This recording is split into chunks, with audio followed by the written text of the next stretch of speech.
School education विभाग काम कैसे कर रहा है?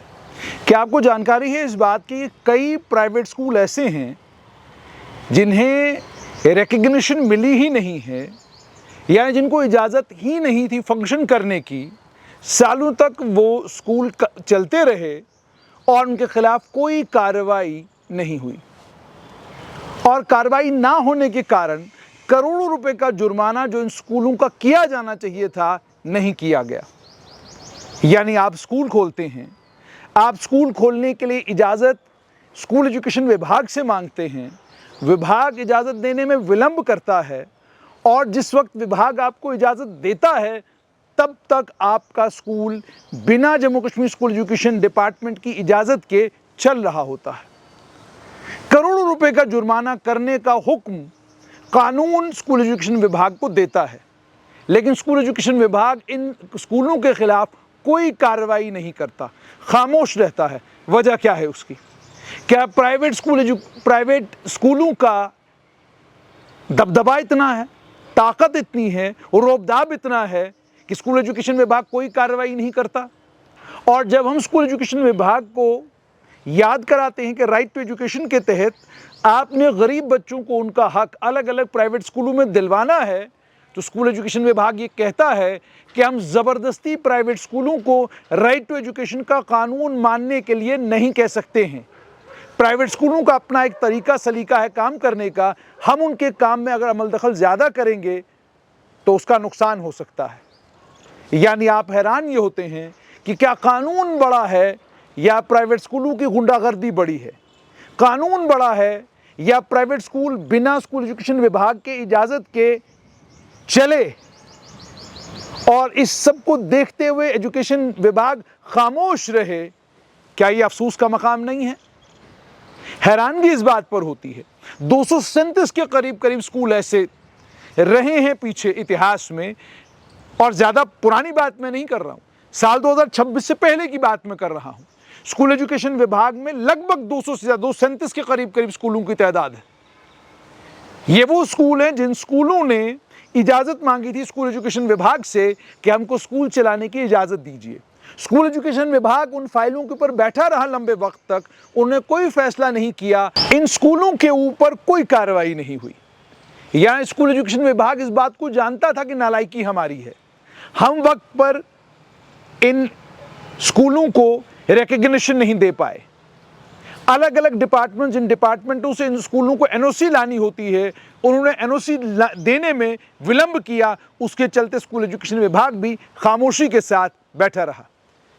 यानी ये नो ऑब्जेक्शन सर्टिफिकेट जो बहुत ज़रूरी होते हैं एक प्राइवेट स्कूल के लिए, वो नो ऑब्जेक्शन सर्टिफिकेट डिपार्टमेंटों ने नहीं दिए या डिपार्टमेंट ने देने में वक्त लगाया। स्कूल एजुकेशन विभाग ने इस बात का ध्यान बिल्कुल नहीं दिया कि अलग अलग डिपार्टमेंट कन्विंस नहीं हैं कि स्कूल के पास तमाम वो सहूलियात हैं, तमाम वो फॉर्मेलिटीज़ स्कूल ने पूरी की हुई हैं, जिन फॉर्मेलिटीज़ को पूरा करने के बाद अब इस स्कूल को चलने की इजाज़त दी जानी चाहिए।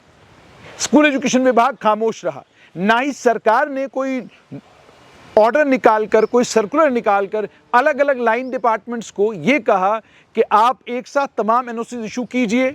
आपके पास अगर एक एप्लीकेशन आता है तो सिंगल विंडो सिस्टम के तहत एप्लीकेशन आपके पास आएगी, आपके पास 30 दिन का वक्त है, 2 महीने का वक्त है, इस टाइम फ्रेम के अंदर अंदर आपने ये तमाम एनओसी इशू करनी है या इन तमाम एनओसीज को रिजेक्ट करना है। आप बहुत लंबा वक्त नहीं लगा सकते क्योंकि तालीम बहुत ज़्यादा ज़रूरी है, तालीम के बगैर बात बनेगी नहीं। स्कूल की बिल्डिंग तैयार हो चुकी है, स्कूल जिसने बनवाया है वो एडमिशन शुरू करना चाहता है, हमें आपकी एनओसीज़ की दरकार है। क्योंकि स्कूल ने ऐसा कोई, स्कूल एजुकेशन विभाग ने ऐसा कोई सर्कुलर, ऐसा कोई ऑर्डर निकाला नहीं। नतीजतन ये स्कूल फंक्शन करते रहे और इन स्कूलों को फी दिन के हिसाब से जुर्माना करना था जम्मू कश्मीर की सरकार को, मगर कोई जुर्माना नहीं हुआ। क्यों नहीं हुआ? वजह क्या है? और क्यों इतनी गैर संजीदा है स्कूल एजुकेशन डिपार्टमेंट में हायरार्की?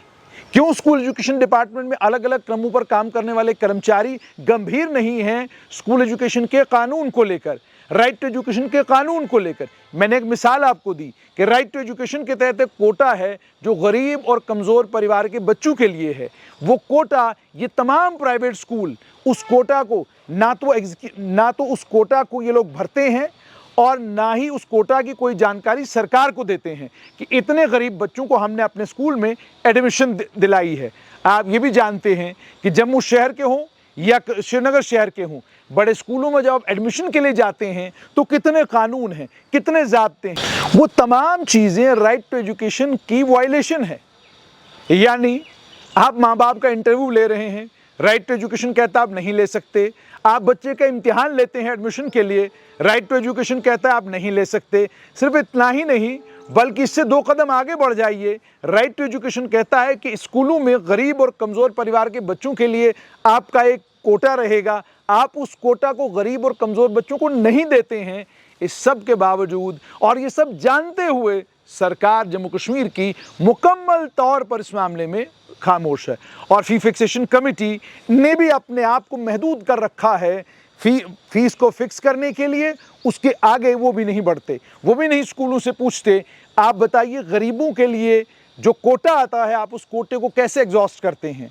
आप बताइए कि आप तमाम कानून जो राइट टू एजुकेशन के तहत जो आपको कहा गया है करने के लिए, क्या वो तमाम चीज़ें आप करते हैं? क्या फी फिक्सेशन कमेटी के में चूँकि जज साहब हैं, रिटायर्ड जज साहब हैं, काबिल तरीन आदमी पूछ सकते हैं कि आप ज़रा ये बताइए कि क्या आप माँ बाप का इंटरव्यू आज भी लेते हैं? आप बच्चे का एडमिशन टेस्ट क्यों लेते हैं? क्या कारण है? आप क्यों राइट टू एजुकेशन का मजाक बनाते हैं?